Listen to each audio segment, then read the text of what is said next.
Buonasera, benvenuti a questa edizione del nostro telegiornale. Vediamo subito i titoli.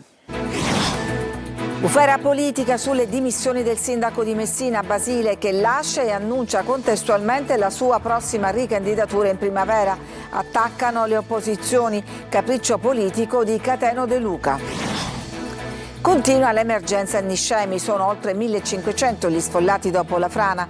Misure straordinarie per la viabilità e l'assistenza alla popolazione. Stamattina nuovo vertice in prefettura a Caltanissetta.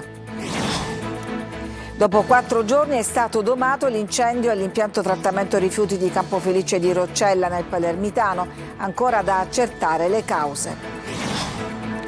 Bilancio positivo per la festa di Sant'Agata a Catania, ma restano le polemiche sui tempi lunghissimi delle processioni. Il sindaco trantino annuncia basta fuochi d'artificio di giorno, servono correttivi. Intanto si lavora alla rimozione della cera, riaperta la via Etnea. Blitz nella notte con camion e ruspa per sradicare l'unico bancomat di Giarratana nel Ragusano.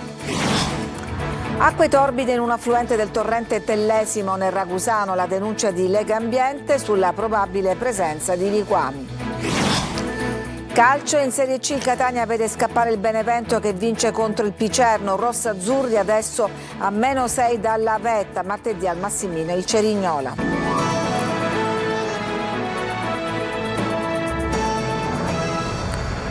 Il sindaco di Messina, Federico Basile, ha annunciato oggi le sue dimissioni, annunciando contestualmente di volersi ricandidare per la prossima tornata elettorale, probabilmente in primavera. Sentiamo Giusy Lazzara. Da mesi si rincorrevano le voci sull'annuncio delle sue dimissioni. Oggi il sindaco di Messina, Federico Basile, in una conferenza stampa a Palazzo Zanca, ha ufficializzato la sua decisione e ha annunciato che si ricandiderà a guidare la città. La scadenza naturale del mandato, cominciato nel 2022, sarebbe stata nel giugno 2027. Adesso a Messina, così, si potrebbe andare al voto la prossima primavera, insieme ad oltre 60 comuni siciliani. E dire che Basile poteva contare su una maggioranza di 20 consiglieri su 32 all'inizio del suo mandato. Oggi, invece, può contarne solo su 13 consiglieri perché 7 hanno cambiato idea. Questo è un elemento fondamentale che poi è riverberato sia sulla gestione del lavoro d'aula dei miei 13 consiglieri rimasti, perché è palese che possono nascere malumori, e anche nei confronti dell'attività della Giunta e delle società partecipate che molto spesso si vedono diciamo così, prese di mira in maniera immotivata, rallentando magari dei processi lavorativi che oggi serve accelerare. Ci siamo lasciati alle spalle la fase dell'emergenza, dice Basile, e adesso serve un cambio di passo. Questa famosa possibilità di decidere al di là delle logiche dei partiti che ha dato risultati debba rilanciare un'azione amministrativa che prima non esisteva. Tutto il centrodestra regionale siciliano ritiene la decisione motivata solo da un capriccio politico del sindaco di Taormina, Cateno De Luca, al quale Basile si adeguerebbe. Io non eseguo, dibatto. Il tema non è l'elemento decisionale strategico, ma è legato a uno sviluppo di una città che deve recuperare 20 anni in 4 anni. Il sindaco Basile intanto va avanti, le sue dimissioni dovrebbero essere definitive trascorsi 20 giorni dalla comunicazione. Le dimissioni col contestuale annuncio della ricandidatura del sindaco di Messina, benché ormai da mesi al centro del dibattito politico messinese, ora provocano inevitabilmente l'apertura di tavoli politici nelle due coalizioni principali per mettere a punto le alleanze e trovare i candidati per la corsa alla poltrona più alta di Palazzo Zanca. Basile correrà con le liste civiche e con l'appoggio di Sud Chiama Nord. Oltre 1500 sfollati, cantieri in accelerazione e misure straordinarie per la viabilità e l'assistenza alla popolazione. Facciamo il punto sull'emergenza frana a Niscemi con Gerry Italia.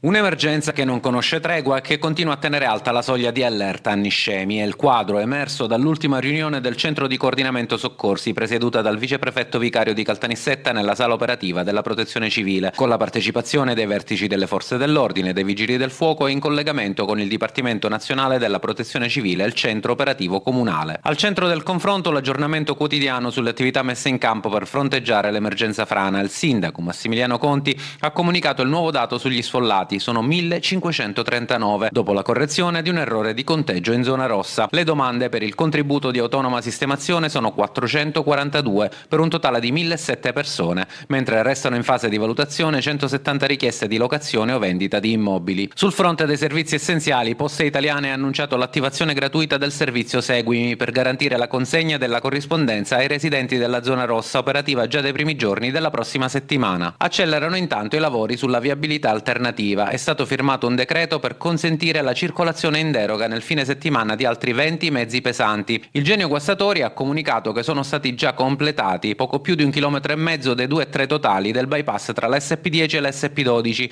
e che i lavori si concluderanno entro domenica. Completato anche il riempimento del fondo stradale sulla Regia Trazzera Niscemi San Michele di Ganzaria, con asfaltatura imminente. Rafforzata infine la vigilanza lungo la zona rossa, garantita dal Corpo Forestale dalle 8 alle 20 fino a domenica, H24 da lunedì. Proseguono intanto le operazioni di assistenza alla popolazione, 904 gli interventi per il recupero degli effetti personali, con l'avvio da lunedì pomeriggio degli accessi nelle abitazioni più vicine al fronte di frana, un lavoro incessante per provare a restituire normalità a una comunità ferita.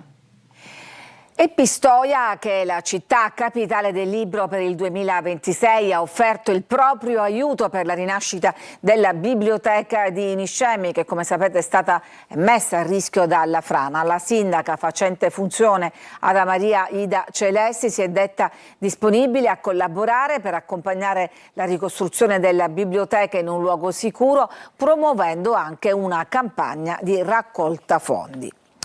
E dopo 4 giorni è stato domato l'incendio all'impianto di trattamento rifiuti, in particolare di plastica, a Campo Felice di Roccella, nel Palermitano. Ancora da accertare le cause. Sentiamo Marco Gullà.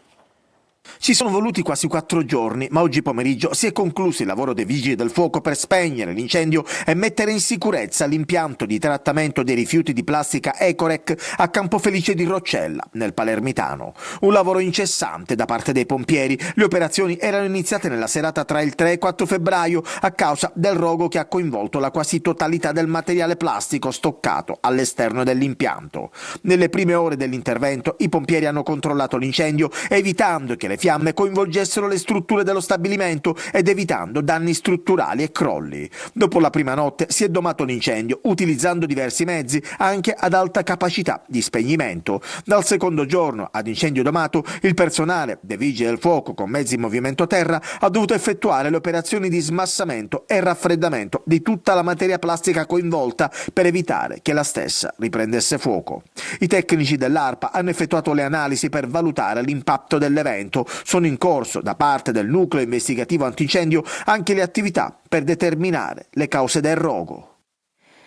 Una bambina di 16 mesi è rimasta ustionata d'acqua bollente in casa a Vittoria, in provincia di Ragusa. La piccola ha riportato ferite gravi al lato sinistro del corpo, al torace, al braccio e all'anca.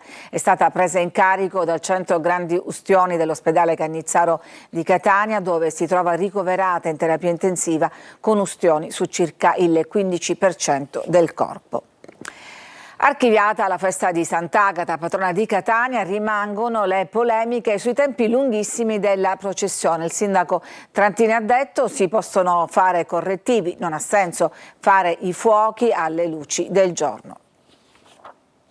Io mi rendo conto che è una festa la cui intensità non consente analisi fredde, lucide, anche perché bisogna viverla dall'interno, bisogna stare accanto al cordone per capire quali sono le cadenze e qual è l'incedere della processione. È una festa in continua evoluzione che attira sempre più persone. Io credo che dei correttivi li possiamo apportare. Rimango fermo sulla questione dei fuochi del borgo, non ha più senso farli se si continua a rientrare con le luci già del giorno.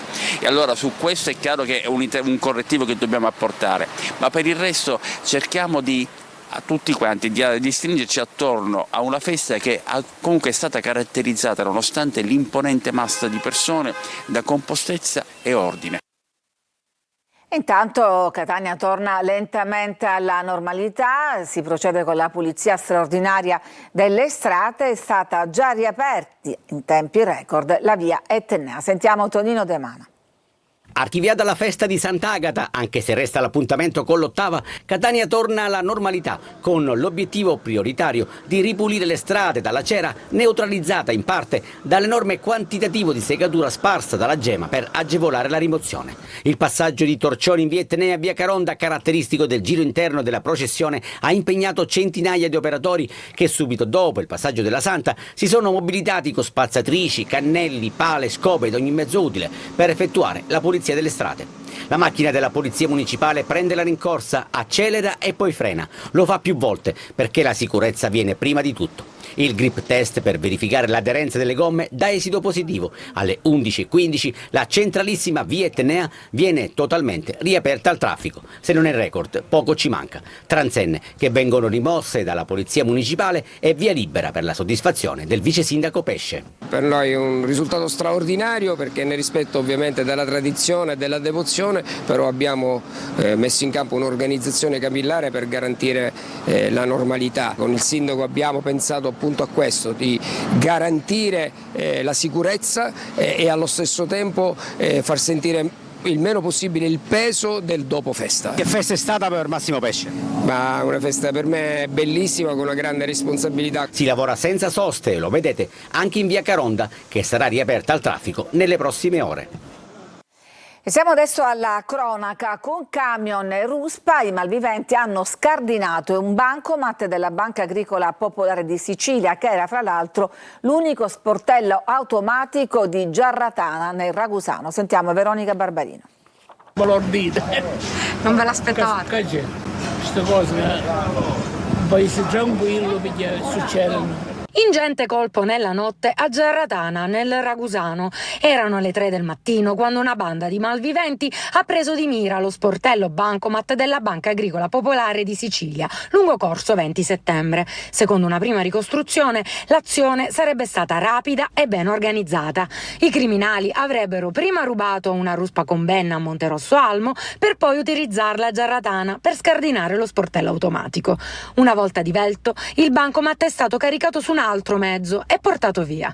L'allarme è stato lanciato tempestivamente e sul posto sono intervenuti i carabinieri di Ragusa, ma al loro arrivo la banda si era già dileguata. Gli inquirenti stanno acquisendo immagini di videosorveglianza e raccogliendo testimonianze utili. Forte la preoccupazione tra i residenti per un colpo che ha scosso la tranquillità del centro cittadino, oltre il disagio in quanto unico sportello di prelievo e versamento in paese. In occasione del 40° anniversario della prima storica udienza del maxi processo contro Cosa Nostra, il Museo Stazione 23 Maggio di Capaci ha realizzato un'app che ricostruisce in realtà virtuale l'aula bunker di Palermo. I visitatori potranno esplorare uno spazio solitamente inaccessibile, rivivendo i momenti più significativi di quello che è stato il più grande processo alla mafia. Nascondeva la droga, 4 kg di cocaina in un intercapedine dello sportello della sua auto, come potete vedere in queste immagini. La scoperta è avvenuta nel corso di un controllo stradale da parte di agenti della squadra mobile e dei cani antidroga. Sequestrati 4 panetti, l'uomo è stato arrestato. Solo il 3% dei lavori dell'8-3 dell'autostrada Ragusa-Catania sono stati appaltati con oltre 200 milioni di euro. 70 dipendenti del consorzio sono senza stipendio da mesi. I sindacati indicano uno sciopero e il Movimento 5 Stelle presenta un'interrogazione. Giusy Lazzara. I lavori dell'8-3 dell'autostrada Ragusa-Catania non sono quasi mai partiti. Appena il 3% di tutto quello che doveva essere realizzato, regolarmente appaltato e finanziato con 253 milioni di euro, rischia adesso un nuovo fermo. Non solo, ci sono 70 dipendenti del consorzio Acates, che ha vinto l'appalto per la costruzione dell'8, senza stipendio, che temono adesso per il loro futuro lavorativo. Sono stati 3 anni di passaggi da una società ad un'altra e crisi gestionali. Così il consorzio Acates ha affidato le attività a CMC Ravenna, che però dal dicembre del 2025 è in procedura di crisi. C'è da garantire i posti di lavoro dal passaggio da un'impresa all'altra. C'è un problema dal punto di vista degli stipendi che da novembre 2025 non vengono corrisposti al personale. Sono circa 70 famiglie che sono in estrema difficoltà, peraltro da ottobre 2025 anche la cassa edili non viene, i contributi previdenziali non vengono versati e c'è una situazione di stallo anche dal punto di vista dei lavori di questo lotto 3. E così si mobilitano i sindacati e la politica con un'interrogazione del Movimento 5 Stelle all'Assemblea regionale. Chiediamo al Presidente della Regione Schifani, all'assessore alle infrastrutture che si facciano carico di questa situazione a tutela chiaramente dei lavoratori, ma anche di intervenire affinché con ANAS stessa affinché tutti quegli adempimenti possano adempiersi. Martedì i sindacati hanno indetto uno sciopero un sit-in dei dipendenti sull'8-3 davanti al cantiere Acates all'altezza dello svincolo di Vizzini. Una messa di ringraziamento per la pioggia copiosa degli ultimi giorni viene celebrata stasera a Ribera, in provincia di Agrigento, luogo simbolo della produzione agrumicola d'eccellenza. Sono stati gli stessi agricoltori a chiedermi questa celebrazione acquaristica, ha detto il parroco padre Antonio Nuara, spesso al fianco dei contadini nelle loro proteste contro la siccità. In mancanza degli interventi tecnici della Regione, ha spiegato Dino D'Angelo, a capo dell'Associazione dei Liberi Agricoltori, siamo chiamati quantomeno a ringraziare il Padre Eterno. Ci fermiamo, c'è adesso una pausa, torniamo tra poco con altre notizie.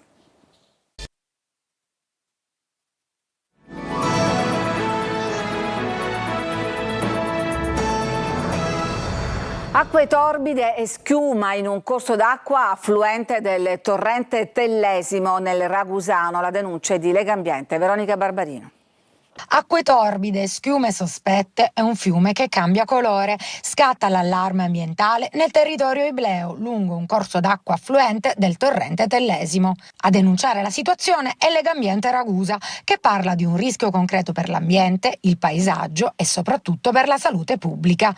Secondo l'associazione ambientalista non si tratta di un episodio isolato. Fenomeni simili erano già stati segnalati lo scorso anno alle autorità competenti, ma a distanza di mesi nulla è cambiato.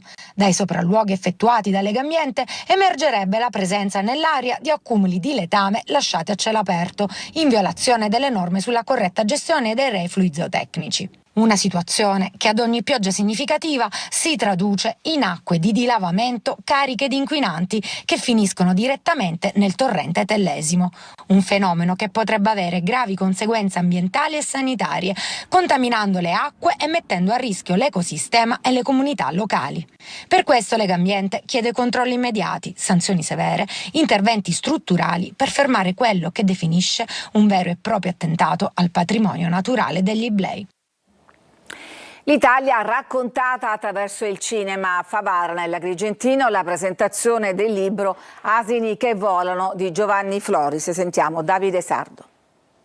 Un elogio dell'Italia che sa ridere di sé, ma anche interrogarsi. Nel libro Asini che volano, Giovanni Floris, scrittore e giornalista, racconta il nostro paese attraverso il cinema. Dal neorealismo alla commedia all'italiana, dai cinepanettoni fino al fenomeno Checco Zalone.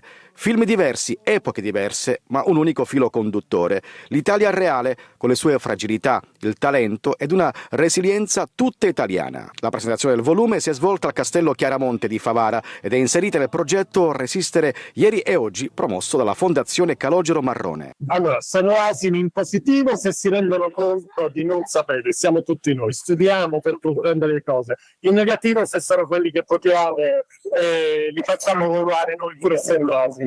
Commedia all'italiana e poi Fantozzi segnano il paese più di tanti altri. Un racconto che unisce ironia e riflessione, cinema e vita quotidiana, con uno sguardo attento anche ai grandi temi d'attualità politica nazionale ed internazionale. 12 DASPO sono stati emessi dal questore di Caltanissetta dopo gli scontri tra tifosi durante la partita di Coppa Italia fra Nissa e San Cataldese disputata lo scorso agosto a Caltanissetta. I provvedimenti riguardano 2 tifosi della Nissa e 10 della San Cataldese, tutti ventenni. Contestati tentativi di contatto violento, l'uso di fumogeni e petardi e l'accensione di incendi lungo il percorso verso lo stadio. Alcuni tifosi hanno anche sfondato il cordone di sicurezza delle forze di polizia.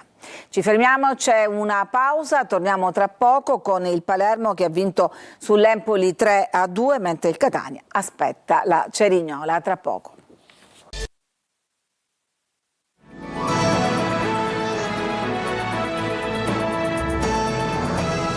Siamo al calcio, continua a vincere il Palermo che da poco al Barbera ha sconfitto 3-2 l'Empoli. Rosanero momentaneamente al terzo posto a 2 punti dal secondo. Nel primo tempo segnano subito i toscani con Guarino, poi Rosanero che pareggiano con il tiro di Giasi deviato nella sua porta da Fulignati. Nella ripresa 2-1 con Poyampalo, poi temporaneo pari di Ebuei, ma nel finale ancora Poyampalo su rigore segna il gol della vittoria. In Serie C il Catania vede scappare il Benevento che vince in extremis contro il Picerno, rossazzurri a -6 dalla vetta, martedì l'incontro casalingo contro il Cerignola. Tonino De Mano. Catania spettatore del venerdì sera in vista della sfida con il Trapani di mercoledì 18 che vede vincere e scappare il Benevento, perdere e fermarsi la Salernitana. Serata dalle 1000 emozioni in Serie C con i Sanniti che piegano il Picerno al minuto 102, gol di Pierozzi che indirettamente fa molto male al Catania che ora si trova a -6 dalla vetta. Rossazzurri che torneranno ad allenarsi da oggi con il programma di lavoro di Toscano che prevede una seduta domani e la rifinitura lunedì, tutte di mattina in vista dell'incontro di martedì alle 20:30 al Massimino contro l'audace Cerignola che ieri sera ha battuto la Salernitana. Per il Catania il Tour de Force, turno infrasettimanale compreso, è soltanto rinviato di qualche giorno rispetto alle altre formazioni. I rossazzurri infatti sabato 14 febbraio giocheranno il derby al De Simone con il Siracusa, prima di quello casalingo con il Trapani, 2 avversari disperati in attesa di altre penalizzazioni. Catania chiamata a riprendere la corsa in attesa degli scontri diretti di marzo. Contro il Cerignola pronto a rientro a casa sola, mentre non ci sarà Miceli, fermato per un turno dal giudice sportivo. Carnielutti potrebbe agire da centrale con Celi, Ierardi o Allegretto ai lati. Non si escludono novità a centrocampo in attacco. Sul fronte societario, all'inizio della prossima settimana, Rospelligra verserà il saldo decisivo per completare l'acquisizione di Torre del Grifo Village, un'operazione destinata a segnare una svolta strutturale per il club rossazzurro. È tutto per questa edizione, grazie per averci seguito, vi auguro una buona serata.